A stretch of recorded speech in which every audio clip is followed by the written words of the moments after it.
নমস্কার বন্ধুরা, কেমন আছেন সবাই? নিশ্চয়ই খুব ভালো আছেন। খুব সুন্দর আকাশ, পরিষ্কার পরিচ্ছন্ন। যদিও গ্রীষ্মকালে এই কাঠফাটা রোদে খুব কষ্ট। আর এইদিকে আমার বেলি ফুলের গাছটিতে খুব ফুল দিয়েছে এবারে, তাও এখনও ফুল দিয়ে যাচ্ছে, দুটো তিনটে করে। আর এই যে পাশে একটা আম গাছ হয়েছে, দেখি এবারে বর্ষায় এটাকে তুলে অন্য জায়গায় দিতে হবে। আর এটা গন্ধরাজ গাছ, এখনও একটাও ফুল হয়নি। এই চারাটা আমি এনেছিলাম আমার বাপের বাড়ির গাছ থেকে। খুব সুন্দর ফুল দেয় আর এত সুন্দর সুবাস, মানে একটা গাছ থাকলে আর কোনো ফুলের দরকার হয় না। আর এই যে আমার অপরাজিতা, আর এই যে আমার জবা। জবা ফুলটা এত সুন্দর ফুল দেয়, আপনি ধারণা করতে পারবেন না। একটা হাতের থেকে বেশি ফুল দেয়, বড়। কিন্তু এটা একটা সাথে সাথে পোকা হচ্ছে, জানেন? কিভাবে এই পোকা যে যাবে, আপনারা যদি জানেন আমাকে একটু জানাবেন তো প্লিজ। আর এই যে আমার ছেলের এখন স্কুলে ছুটি পড়েছে, তার আবদার হয়েছে, মা আমি ট্রেনের স্টাইলে ঝালমুড়ি খাবো। তো তার জন্যই এই আয়োজন। এই যে আমার হাতে আম তেল মাখা, অবশ্যই এবারেই করেছি। এটা এখন 1 বছর যাবে আমার, তেল পাল্টে পাল্টে সুন্দর চলে যাবে।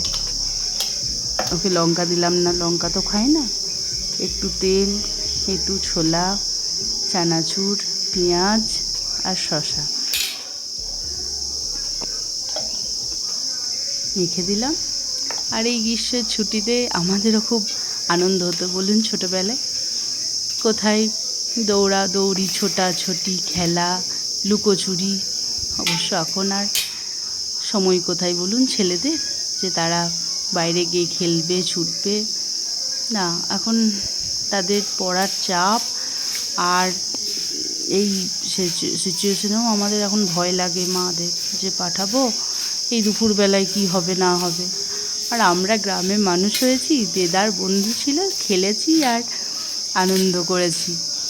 তাই প্রত্যেক দিন কি আর ওদেরও ভালো লাগে দুধ খেতে, কর্নফ্লেক্স খেতে? মাঝে মাঝে এইরকমও ভালো লাগে। ওকে বানিয়ে দেওয়া হয়ে গেল আমার। যাই দেখি কেমন হয়েছে। প্রত্যেক দিনই বলে, মা আমাকে এই বানিয়ে দাও, ওই বানিয়ে দাও, কিন্তু গরমের জন্য না ভয় লাগে। কেমন হয়েছে? দেখুন কেমন হয়েছে? খুব ভালো লেগেছে। আচ্ছা, আপনারা রেডিও শোনেন? আমার দাদু ঠাকুমাকে দেখতাম ছোটোবেলায় রেডিও চালাতো, আর এত ভালো লাগতো, রেডিওর পাশেই বসে থাকতাম।